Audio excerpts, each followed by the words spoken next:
famille. Si vous voulez bâtir une famille solide, travaillez les pères, puisque le père est la fondation et le socle d'une famille. Mais si vous voulez produire des enfants prospères, vous devez rebâtir et bâtir le fils aîné. De leurs parents, certains ont été maudits par leur père, maudits par leur mère.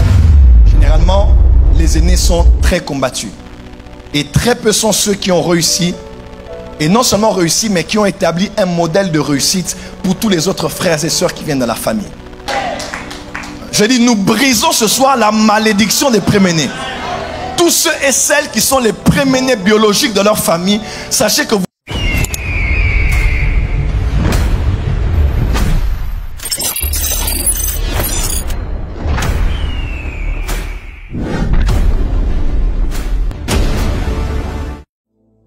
Brisez la malédiction des préménés. Mes frères et sœurs, comme je l'ai dit dimanche dernier, on va le voir dans un résumé qui nous prendra à peu près 10 minutes. Je vais déjà commencer à introduire avec ceci pour attirer votre attention. Lorsqu'on parle de la délivrance des préménés, on parle d'un thème qui est très important, mais aussi très urgent. Que vous soyez préméné ou pas, ce message vous concernera quelque part. Écoutez-moi très bien. Lorsqu'on a enseigné ici dimanche dernier, je vous ai dit que ceux qui arrivent au premier-né arrivent aussi à tous les autres frères et sœurs dans la famille. Regardez le texte de Matthieu chapitre 22 qu'on vient de lire. On dit un homme épouse une femme, il n'a pas d'enfant. Et bizarrement, ce qui est à l'histoire qu'il a connue lui de son vivant est la même histoire qu'ont connue tous ceux qui sont venus après lui, même s'ils ont épousé la même femme que lui. Mariage il y a eu, après il y a eu veuvage parce que le mari est mort, mais aussi la femme est morte sans enfant. Et ce qui est arrivé au premier est aussi arrivé à tous les autres. Généralement, le diable combat les premiers-nés. Pourquoi? Parce que ce qui touche les premiers-nés des familles, généralement, c'est ce qui va combattre tout le reste de ceux de la famille. Voilà pourquoi il est très important de s'en prendre à l'ennemi et de casser, de retirer cette malédiction, cette atmosphère, ce genre de combat qui s'apaise sur les préménés de toutes les familles. Regardez avec moi, Adam a péché et nous avons tous péché en Adam. Jésus est mort et ressuscité et nous sommes tous morts avec lui et ressuscités avec lui. Mais prenons le cas de figure d'Adam. Adam n'a pas fait que pécher et nous a tous fait pécher. Adam était le premier-né de Dieu de la création adamique. Le premier-né de toute la création s'appelait Adam. Et lorsque Adam a été corrompu, lorsque Adam a désobéi à Dieu, il a ouvert une porte comme étant l'aîné à une malédiction qui tombe sur tous les premiers-nés depuis son époque jusqu'à nos jours. Regardez avec moi, Adam connut sa femme Ève. Ils eurent ensemble Caïn et Abel. Caïn était l'aîné, Abel était le second. Ensuite, ils ont eu quel enfant? Seth. Mais puisque Caïn était l'aîné, regardez avec moi, de la même manière que Adam a échoué, Caïn aussi a échoué. Caïn a perdu son héritage, il a été déshérité et Caïn a commencé à errer dans le désert. Et vous allez regarder comme ça toutes les histoires bibliques, commençons juste à partir de l'histoire d'Abraham par exemple. Abraham a eu deux fils, plusieurs enfants. Il a eu Ismaël et il a eu Isaac. Et ce n'est pas l'aîné Ismaël qui a hérité. Ismaël est allé dans le désert pour aller errer. Il s'en est sorti, mais il n'a pas été celui qui a eu la prééminence. C'est son frère Isaac qui a hérité. Isaac lui aussi à son tour a eu des jumeaux. Il a eu Ésaü et Jacob. Et Jacob était l'aîné, mais Jacob n'a pas eu la prééminence.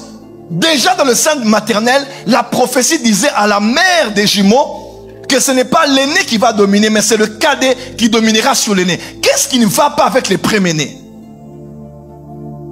Jacob à son tour a la prééminence. La bénédiction de son père. À son tour, il a plusieurs fils. Genèse 49, lorsqu'il veut les bénir tous autant qu'ils étaient, tous sont en face de lui, alors qu'il regarde l'aîné. Il dit, toi Ruben, toi qui devais hériter. Toi les prémices de ma force. Toi encore le premier-né. Mais tu n'auras pas la prééminence. Il se tournera 1, 2, 3, 4. Judas, toi, tu auras les hommages de tes frères. Et la grâce qui devait tomber sur Ruben est tombée sur Juda. Dis à ton voisin, qu'est-ce qui ne va pas avec les premiers-nés? Change de voisin, dis voisin, voisin. Qu'est-ce qui ne va pas avec les premiers-nés? Amen, amen. Quand on va dans la maison de Juda même, quand on descend de la maison de Juda, de la famille de quelqu'un qui s'appelle Jessé, on connaît l'histoire de Boaz, Boaz jusqu'à tomber avec Jessé. Jessé, le père biologique de David. David qui a eu la prééminence n'était pas l'aîné. Le fils aîné de Jessé, qu'on appelle Isaïe, s'appelait Eliab. Et Eliab n'a pas hérité, mais c'est le 8e fils, pour certains disent le 7e, le 8e fils qui a hérité. Qu'est-ce qui ne va pas avec les aînés? Et le même David aussi à son tour a eu d'autres fils. Son premier s'appelle Amnon. Et Amnon n'a pas hérité. C'est un Absalom, c'est un Salomon qui allait hériter à la place même de Absalom et de tous les autres. Dis à ton voisin, qu'est-ce qui ne va pas avec les premiers-nés? Est-ce que je peux avancer ici? Est-ce que je peux avancer sérieusement ici? Dis à ton voisin, voisin, qu'est-ce qui ne va pas avec les premiers-nés? Et bizarrement dans la Bible, les premiers-nés ont été touchés d'instabilité. Les premiers-nés n'ont pas hérité. Ils n'ont pas été à la tête de liste de ceux qui ont marqué l'histoire. Les premiers-nés ont été rejetés. Les premiers-nés ont connu le déshonneur, ont été déshérités, ont vécu dans l'errance, comme Caïn, Ismaël, Ésaü et les autres. Et bizarrement, jusqu'à ce jour, vous allez voir, ça a toujours, généralement été le cas. On a une famille de 4, de 5, de 6. En tout cas, en général, les premiers-nés sont très combattus. Généralement frustrés, en retard, revendiquant, je ne fais pas de ça une loi, mais c'est une généralité. Revendiquant une position qui est la leur. Ils se battent pour avoir du travail. Des fois, c'est pas facile. Soit ils l'ont, mais ils ont trop de charges. Ils sont souvent isolés des autres. Des problèmes de santé. Certains qui ont été touchés par le diable sont allés plus loin, à se livrer à la drogue, à l'alcool. D'autres même ont des malformations physiques. D'autres sont les seuls qui n'ont pas Christ dans la famille. Bizarrement, les deuxièmes croient, les troisièmes, les quatrièmes et les premiers sont souvent des incrédules. Comme s'ils étaient non seulement en colère avec les parents, mais aussi en colère avec Dieu. Pour certains même sont des athées. D'autres meurent après une courte prospérité. Certains vivent dans la misère. D'autres continuent à habiter jusqu'à ce jour dans la maison familiale. D'autres sont rebelles à leurs parents, sont les ennemis jurés de leurs parents. Certains ont été maudits par leur père, maudits par leur mère. Et plusieurs autres exemples comme cela. Généralement, les aînés sont très combattus. Et très peu sont ceux qui ont réussi. Et non seulement réussi, mais qui ont établi un modèle de réussite pour tous les autres frères et sœurs qui viennent dans la famille. Si vous voulez bâtir une famille solide, travaillez les pères. Puisque le père est la fondation et le socle d'une famille. Mais si vous voulez produire des enfants prospères, vous devez rebâtir et bâtir le fils aîné. Puisque c'est l'aîné qui doit ouvrir la voie pour donner un modèle de réussite à la suite qui va arriver aux autres frères et sœurs de la famille. Il faut que le frère aîné ou la sœur aînée soit celle auprès de qui tout le monde peut aller se réfugier. J'ai remarqué dans l'histoire de Job, lorsqu'ils devaient aller manger et boire, ils sont allés chez leur frère aîné. Parce qu'ils savaient que notre aîné est dans l'aisance financière, dans l'abondance. Et à part notre père qui est prospère, notre aîné a aussi réussi.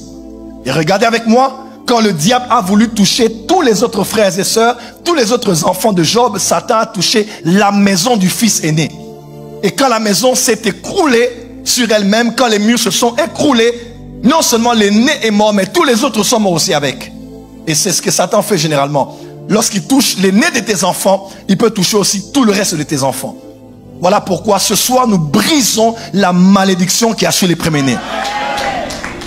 Je dis, nous brisons ce soir la malédiction des premiers-nés.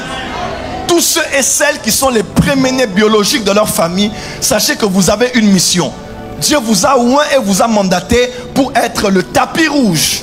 C'est vous qui allez déballer le tapis rouge afin que tous ceux qui viendront après vous aient un modèle de succès, un modèle de réussite, un modèle de crainte de Dieu, un modèle de consécration. Et Dieu même a dit, de tous les enfants que vous avez, gérez-les tous. Mais moi, je prends le premier. Et le premier sera à moi. Et le premier m'appartiendra. Lorsque Dieu veut toucher le reste, il prend le premier. Lorsque Satan veut toucher le reste, il prend le premier. Dieu a frappé l'Égypte de plusieurs différentes plaies, mais rien ne s'est passé. Le cœur de Pharaon resta froid. Mais pour que Dieu puisse faire tomber le règne de l'empire de l'Égypte de l'époque, Dieu a dit, pour toucher tout le peuple, il faut toucher les premiers-nés. Quand Dieu a touché les premiers-nés, toute la nation s'est effondrée. Oh, tu n'as pas dit Amen.